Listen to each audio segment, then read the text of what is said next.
Hello and welcome to SatoshiConomy, honest global crypto news and info. Today I'm going to be discussing why, just philosophically, why cryptos. And I think it's a good, deserving topic for discussion, seeing as how Bitcoin dropped from almost 20,000 down to almost under 3,000. December 17th, 2017 was at 19,700. Today, the last day of 2018, we're at about 3,700. A few weeks ago, it went down to about 3,100.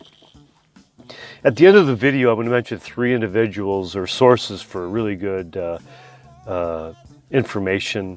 And please look at the show notes. That's important for me and for many of the subscribers who want to dive deeper into research. So I back up much or all of what I discuss with really good sources for additional information. But first, something completely off topic, has nothing to do with cryptos. The other day, my wife bought me this eau de parfum. It's called Mont Blanc Legend Night. And you can see on the top of the cap there's like an emblem there. But otherwise, there's no marks on it, no emblems. It's not an eau de toilette or a cologne, but it's a stronger, more long-lasting scent, an eau de parfum. As a young man, I started with Quorum, which was kind of spicy, and I've always liked the spicy kind of scents. And then I tried Aramis. And then as I started, paying more for other colognes, I got like Versace was good. I was gifted with Gucci, which is really good. I just ran out of Spice Bomb, which I really liked. After that, I tried a sample of Jimmy Choo, and the other day I went into the mall and I intended to get Jimmy Choo, but the sales lady said, "Hey, if you like that, you'll really love this," and she was absolutely right. It has, the first thing you'll notice right away is it's a man scent. It's got a note of citrus, it's sweet, but overall it's like a cedar tone, cedar woodsy tone. It has black vanilla, and I just really like it. This one's about 3.3 ounce. It'll run you about $100, maybe you get it for a little bit less. And I just want to remind, before I begin, SatoshiConomy, I named my company SatoshiConomy because it's a take on the name of Satoshi Nakamoto, which is anonymous. No one knows who he is or who they are. What's more important is that we know what the technology is all about and not who invented it.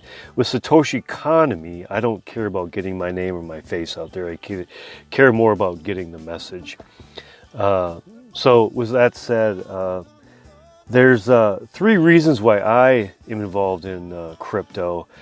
Throughout my whole life, as I've been a salesperson, I really needed something to be honest, for it to be good, and for it to be important.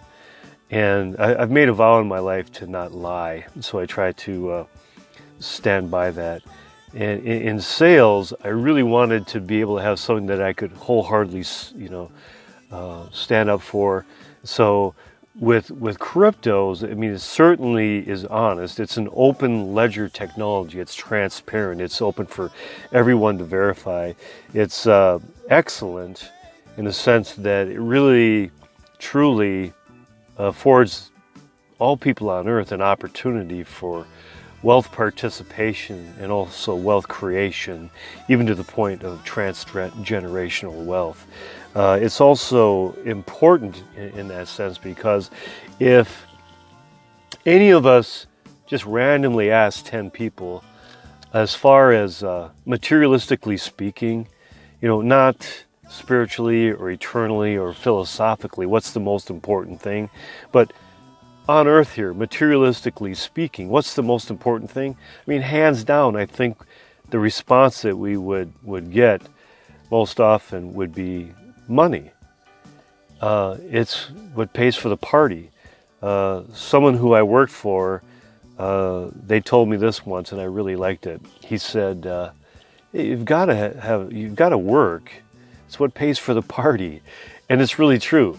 So the reason why I'm involved in researching cryptos and Bitcoin and distributed ledger technology and blockchain technology is because, first of all, it's honest and it's good and it's excellent. It's decent for all of mankind. Secondarily, I've always been interested in money, and because I've always had questions about how things affect my pocketbook. So for over a decade, I've just done an immense amount of research, and it started with kind of a global and morphed into, I did a lot of research into real estate industry, but I've migrated to specifically blockchain technology and cryptos. Thirdly, I am interested in it as a way to make money. Now, I am certainly not against making the most amount of money in the shortest amount of time.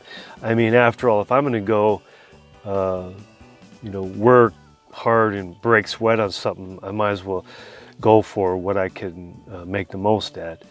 Now, right now, at this moment, there is a great potential for anyone to make a lot of money. Conversely, for someone to lose a lot of money. But we should make our decisions based on information and data and knowledge, and not on emotion. With the fear of missing out, what we saw in 2018, everybody was getting in. What's left now are strong hands and really people who are more dedicated to the reasons why.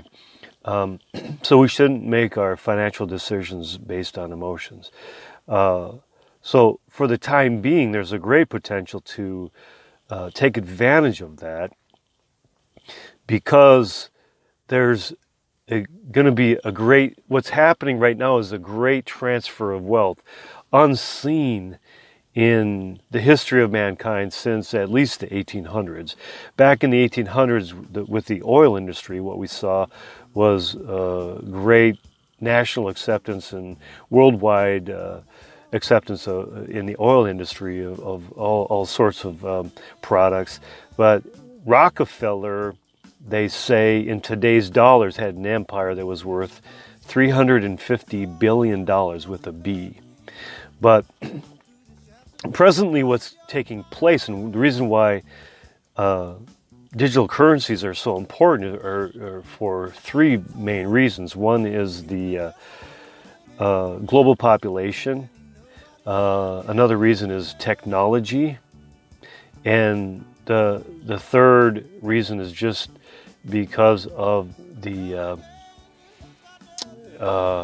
nature of the global economy. For population, in 1950, the world reached 2.5 billion people in population. In 2017, the world's population reached over 7.5 billion. So, pardon me. In other words, it took millennia for the world to reach 2.5 billion. Then only another 67 years for it to reach 7.5 billion, or add 5 billion. So, just from that standpoint, it's a very, very big reason why this is important. Technologically, with the invention of the internet in the early 90s, and then with that ushering in a great growth in the veritable speed of intelligence, we're reaching a point now where, for example, in 2017, globally we reached saturation as far as mobile devices or handheld devices.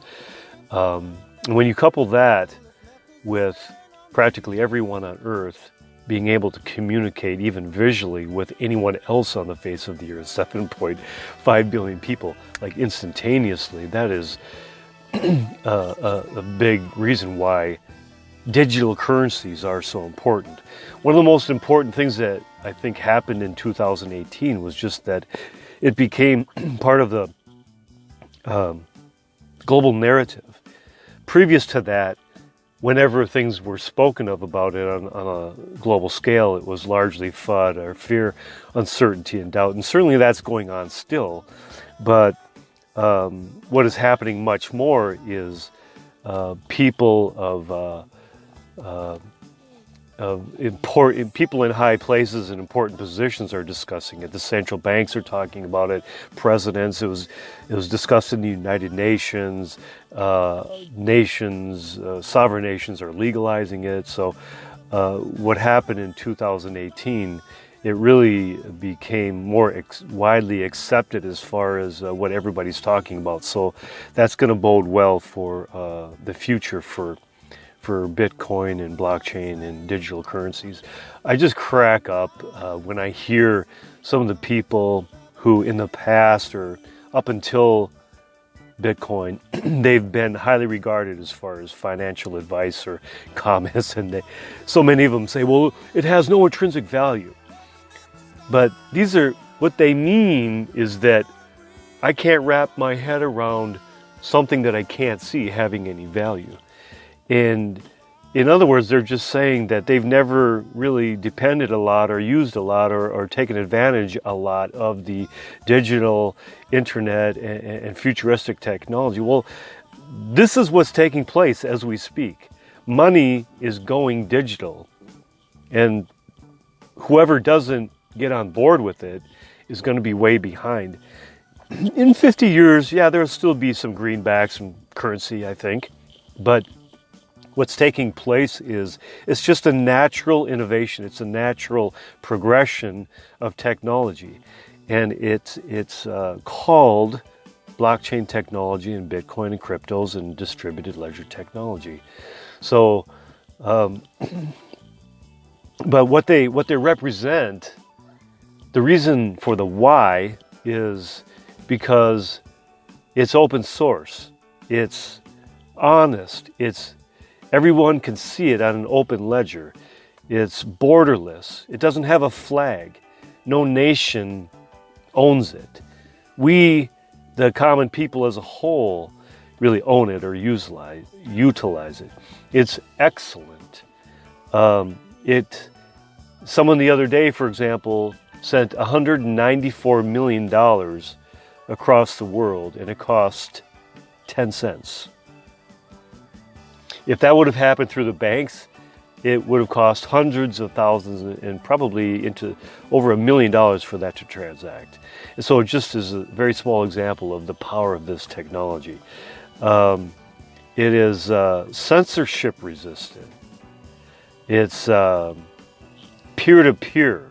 So one of the biggest key words is it's disintermediating. It's disintermediation. It's disrupting. And so what all those things mean just is that it's good for the world as a whole. And it kind of evens the playing field, or levels off the playing field, and breaks down the barriers that have been there, that the elite or the people in power or the power structures have built up to solidify their ability or enable their ability to continue to get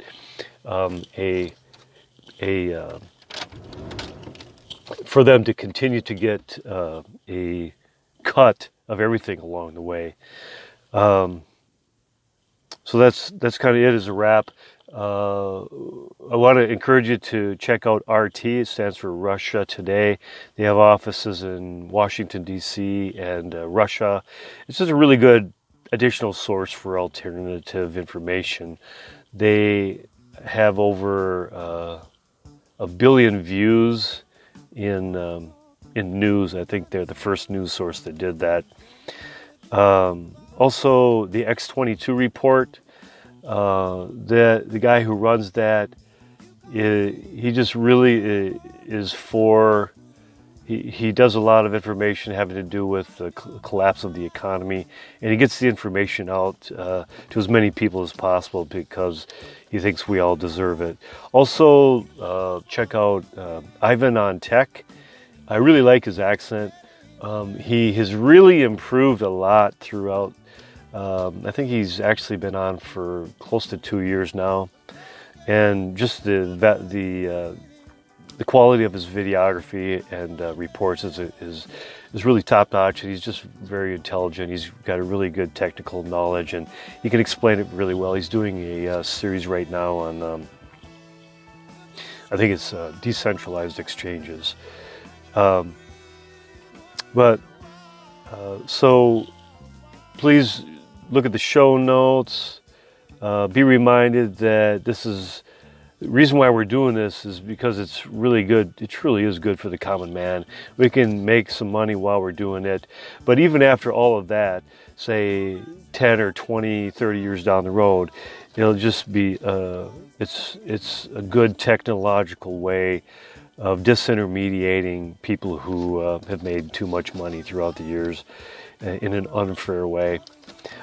Please subscribe or like. That will, and I ask that because that will help me to get the word out to more.